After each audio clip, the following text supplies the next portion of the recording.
The Kraken, terror of the deep. A journey through history's most terrifying sea monster. Picture this. You're a Norse sailor in the year 1180, standing on the deck of your longship somewhere off the coast of Norway.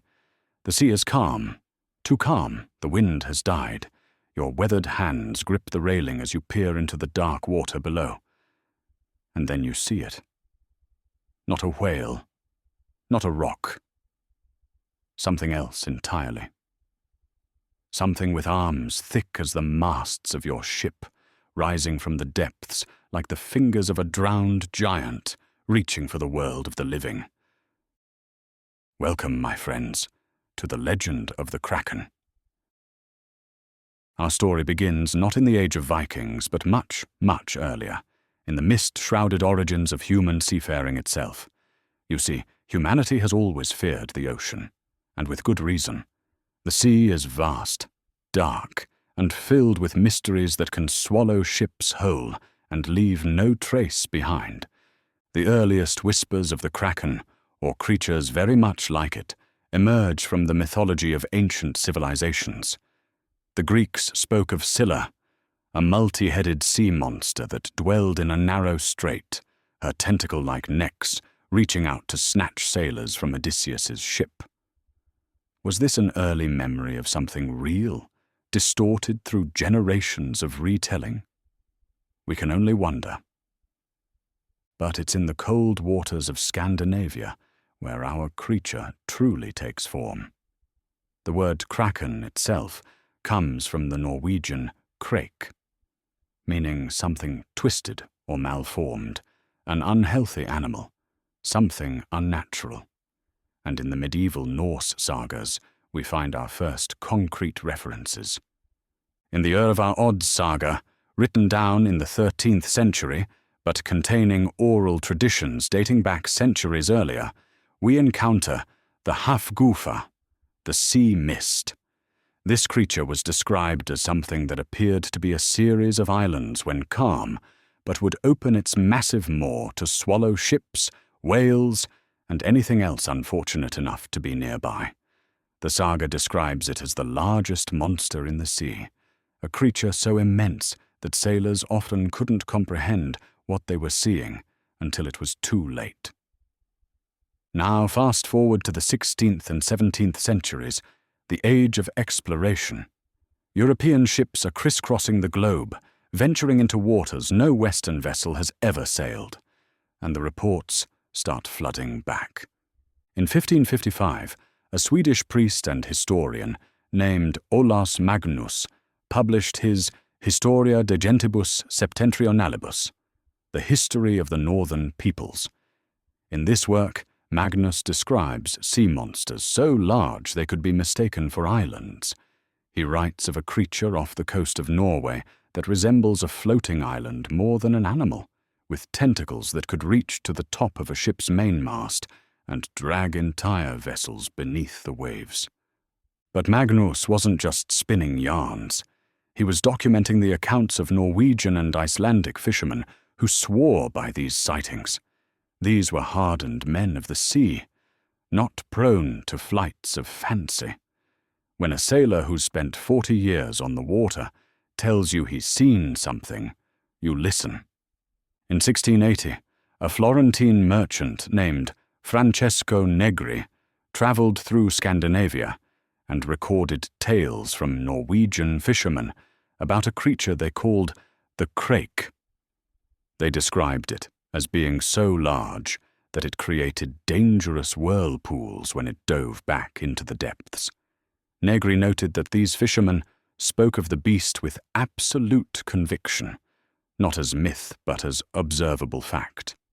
But the account that would cement the Kraken in the Western imagination came from an unlikely source, a man of God with a scientist's mind. In 1752, Bishop Erik Ludvigsen Pontoppidan of Bergen, Norway, published his Natural History of Norway. Now, Pontoppidan was no superstitious peasant. He was an educated man, a rationalist for his time, and the son of a Danish professor. yet he devoted substantial space in his scientific work to the Kraken, treating it not as folklore, but as a zoological reality. Pontoppidan described the Kraken as being approximately 1.5 miles in circumference. Let that sink in for a moment. 1.5 miles. He wrote that when the creature rose to the surface, it resembled a collection of islands, and that its back took several hours to fully sink beneath the waves.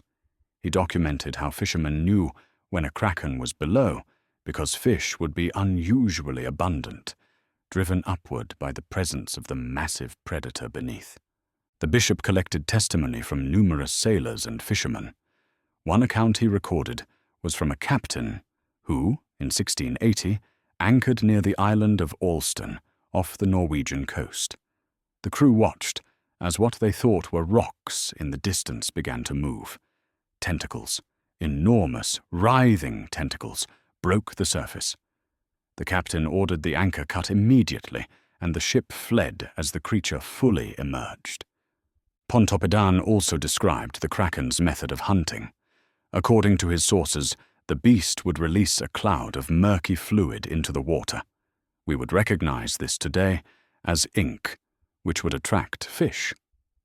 Then, as schools of fish swarmed around it, the kraken would open its maw and consume everything in a single gulp.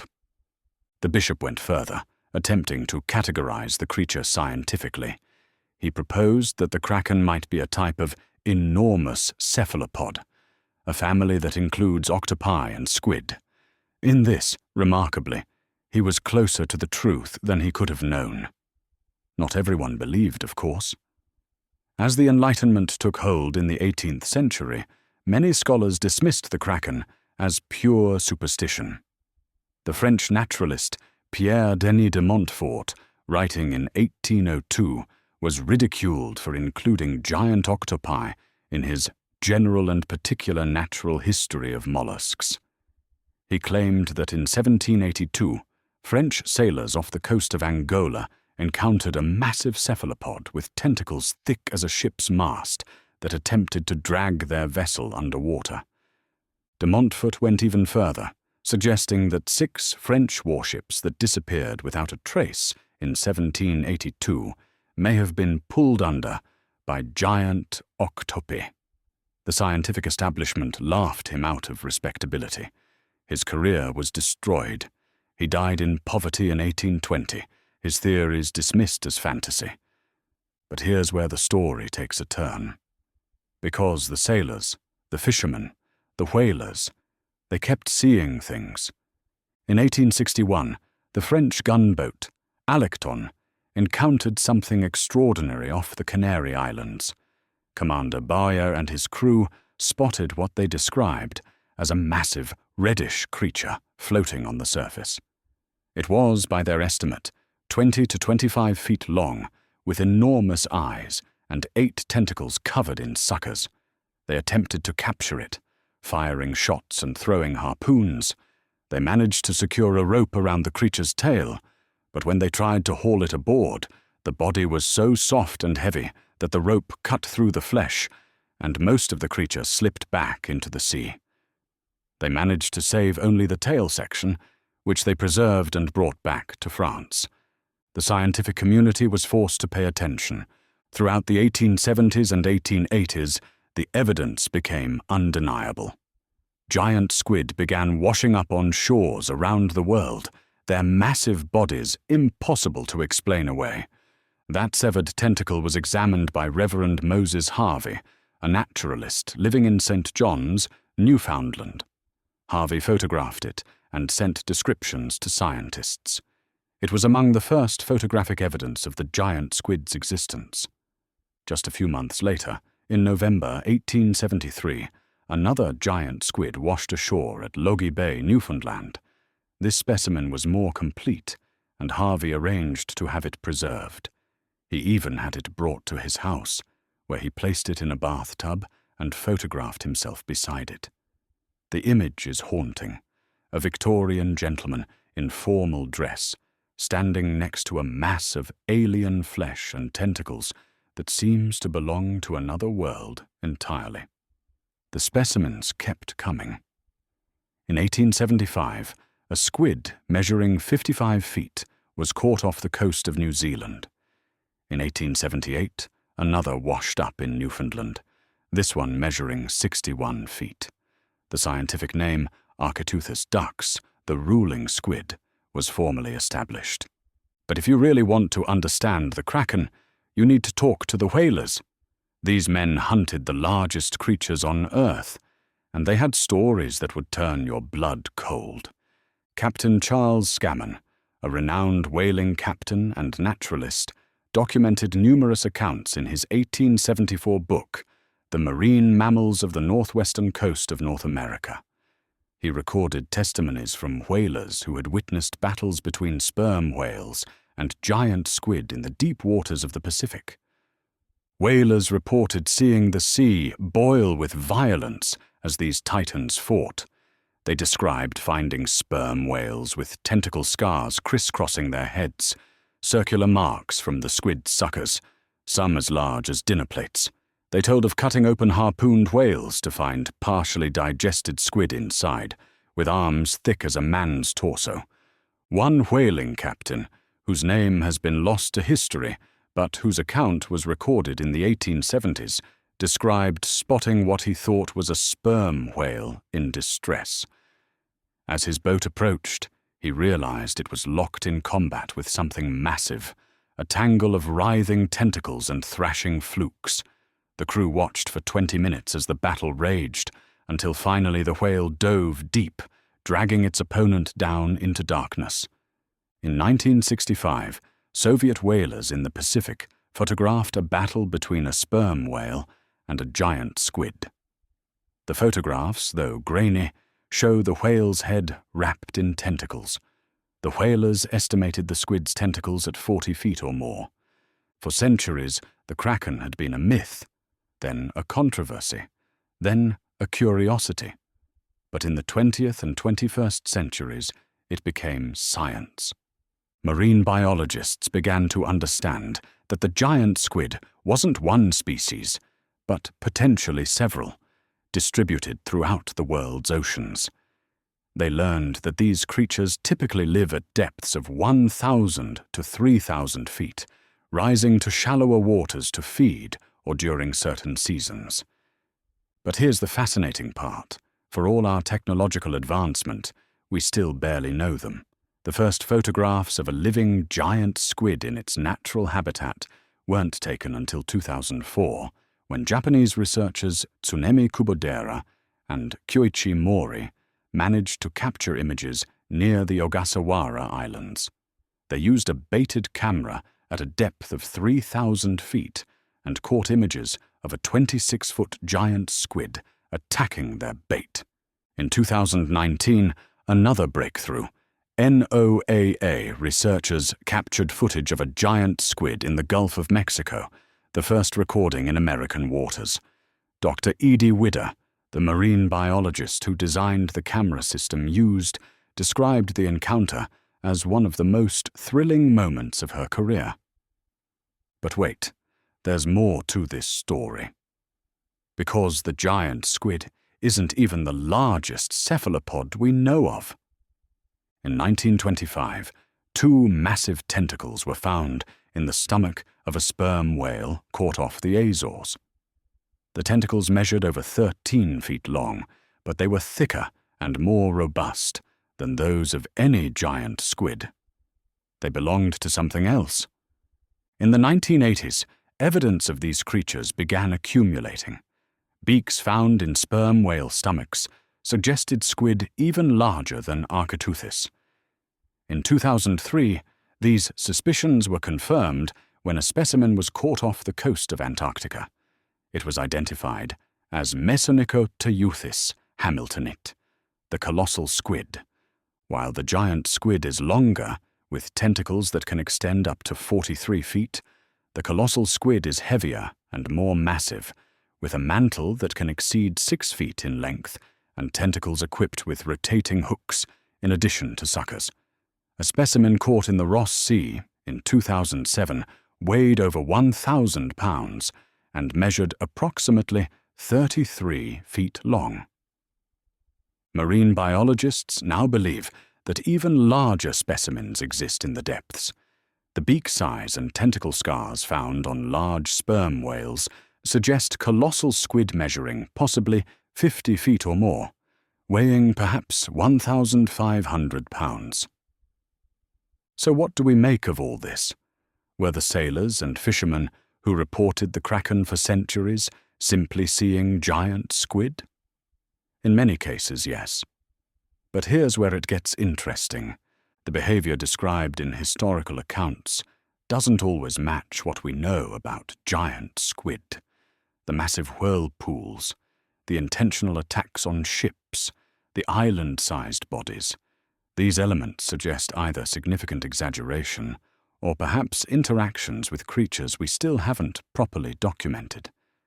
Remember, we've explored less than 5% of the world's oceans.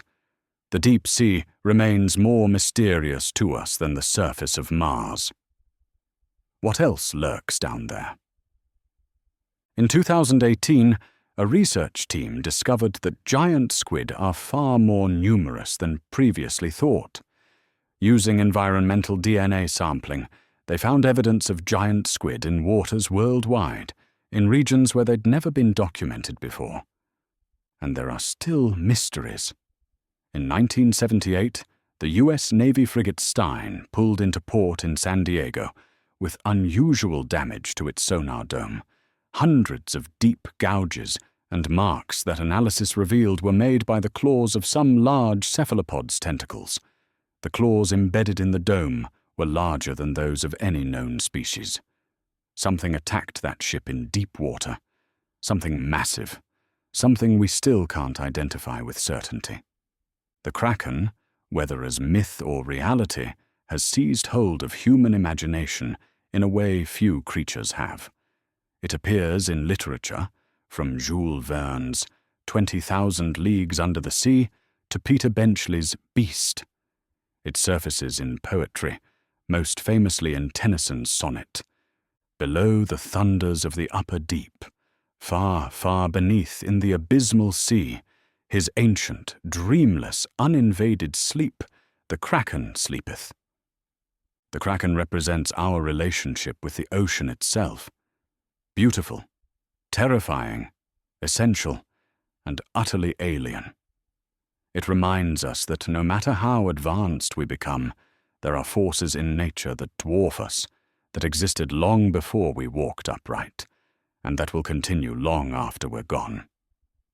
So, my friends, what is the truth about the Kraken? It's this. The sailors weren't crazy. The fishermen weren't liars. Bishop Pontoppidan wasn't a fool. They saw something real, even if the details were sometimes distorted through the lens of terror and wonder. The Kraken is real. It exists, though not quite as the legends describe. It's not a mile-wide island beast that can pull down warships, but it is a creature of astonishing size and power, one that lives in a realm we can barely access, one that we're only now beginning to understand. Giant and colossal squid are ambush predators with beaks powerful enough to cut through steel cable, arms lined with suckers and hooks, bodies that can move at remarkable speed despite their size. They are alien intelligences with complex nervous systems and problem-solving abilities we're only beginning to appreciate. They are survivors from ancient oceans, largely unchanged for millions of years, and they are proof that the world still holds mysteries, that not everything has been discovered, documented, and explained. That somewhere in the darkness of the ocean depths, creatures we've never seen are living their lives according to patterns we don't understand. The next time you stand on a beach and look out at the ocean, remember this. Beyond the breakers, past the continental shelf, in the deep waters where sunlight never reaches, the descendants of the Kraken swim through eternal night. They hunt, they fight, They reproduce, they die. And they do it all in a realm that might as well be another planet, right here on Earth. The Kraken is real, my friends. It always was. And that, somehow, makes the ocean even more beautiful, even more terrifying, and infinitely more worthy of our respect. The mystery continues. The depths remain dark. And somewhere, right now, in water so deep that the pressure would crush a submarine, something with tentacles the length of a school bus is pursuing its prey through the blackness. The Kraken lives. It has always lived. And it will continue to live, long after we're forgotten, in the cold and the dark and the deep. If you enjoyed this story, hit subscribe below, and we'll see you next time.